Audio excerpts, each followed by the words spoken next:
Prigozhin sudah tiada, kini Rusia membuat perusahaan tentara bayaran baru pengganti Wagner yang lebih tangguh. Прежде всего это касается Купянского, Краснолиманского и Николаева-Криворожского направлений. Мы будем исходить из необходимости максимального сохранения жизни, мира.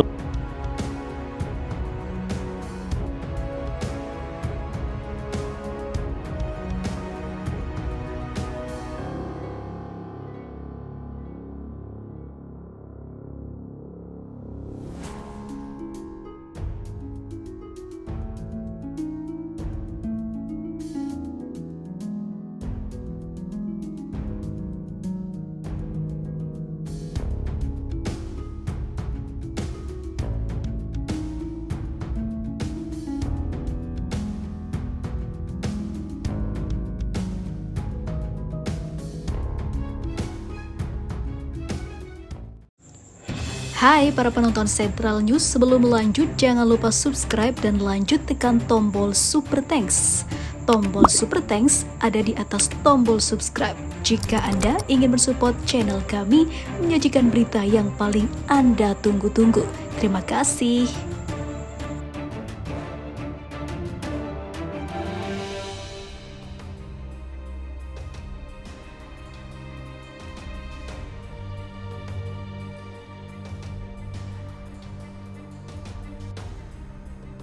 Pasca pemberontakan dari kematian bos Yevgeny Prigozhin, para tentara bayaran Wagner akan diganti seluruhnya oleh Rusia.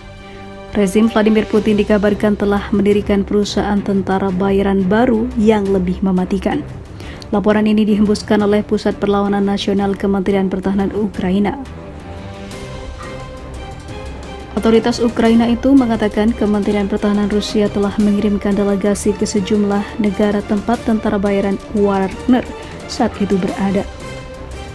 Seperti diketahui, pasca pemberontakannya digagalkan pada Juni 2023 lalu, sejumlah besar tentara Wagner Group diasingkan ke Belarus. Akan tetapi masih ada yang bertugas di beberapa negara Afrika seperti Aljazair, Mali, dan Sudan untuk mengatasi ketegangan di Afrika saat ini. Para delegasi Kementerian Pertahanan Rusia disebar ke negara-negara tersebut untuk meyakinkan sebanyak mungkin tentara bayaran Wagner Group menandatangani kontrak dengan perusahaan militer swasta yang baru. Dalam laporan yang diikuti Viva Militer dari The New Voice of Ukraine, tanggung jawab pembentukan perusahaan tentara bayaran baru Rusia diserahkan pada mantan Panglima Pasukan Dirgantara Rusia, Jenderal Sergei Surovikin. Di sisi lain, Pusat Perlawanan Nasional Ukraina juga meyakini akan ada dampak yang dibentuk apapun yang terjadi atas dibentuknya perusahaan militer swasta itu. Seperti diketahui, pasukan Wagner kini berada di Belarusia dan juga perbatasan Polandia. Persaingan akan muncul antara tentara bayaran Rusia dengan para anggota Wagner Group yang memilih untuk berada di sisi yang lain.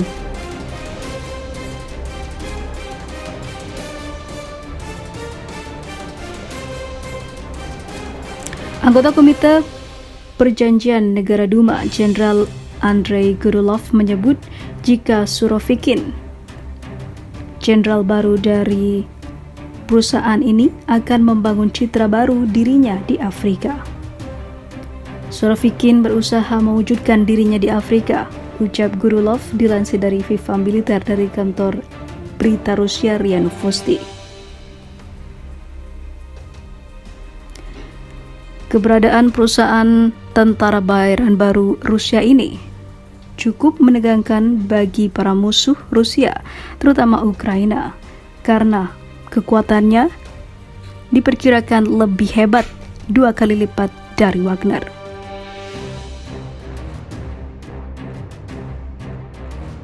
Situasi makin panas di Ukraina setelah militer Ukraina tengah menggunakan sipil sebagai tumbal dalam serangan balasan yang tengah dilakukan oleh Ukraina ke Rusia. Hal ini membuat marah para penduduk dan warga Ukraina karena atas keegoisan si pelawak, para sipil yang tidak tahu bertempur harus mati konyol. Kami rakyat yang lemah bersatu siap menyerahkan presiden kami untuk kedamaian hidup warga kami. Ini sudah 2023, kita ingin hidup damai seperti negara lainnya. Di sisi lain, pejabat separatis Republik Rakyat Luhansk atau LPR, Rodion Mirosings, menyebut jika pemerintah Ukraina akan mengerahkan 300.000 personel cadangan yang berasal dari warga sipil. Mirosings mengklaim pemerintah Presiden Volodymyr Zelensky akan memobilisasi pasukan dalam jumlah besar hingga musim semi mendatang. Langkah ini diperintahkan Zelensky kepada militer Ukraina sebagai kompensasi kerugian besar yang dialami dalam 2 bulan terakhir. Mirosings bahkan menyatakan operasi serangan belasan militer Ukraina digelar sejak 4 Juni 2023 dipastikan gagal total. Seperti diketahui, Zelensky memilih kembali menumbalkan rakyatnya sendiri dengan instruksi yang diberlakukan pada 23 Agustus lalu. Penerapan komando Zelensky menurut Mirosings adalah kebutuhan pasukan tambahan sebanyak 200.000 hingga 300.000 personel. Dengan perhitungan 10.000 prajurit setiap bulannya, jumlah yang disebutkan hari ini adalah sekitar 200.000 hingga 300.000 orang yang dibutuhkan.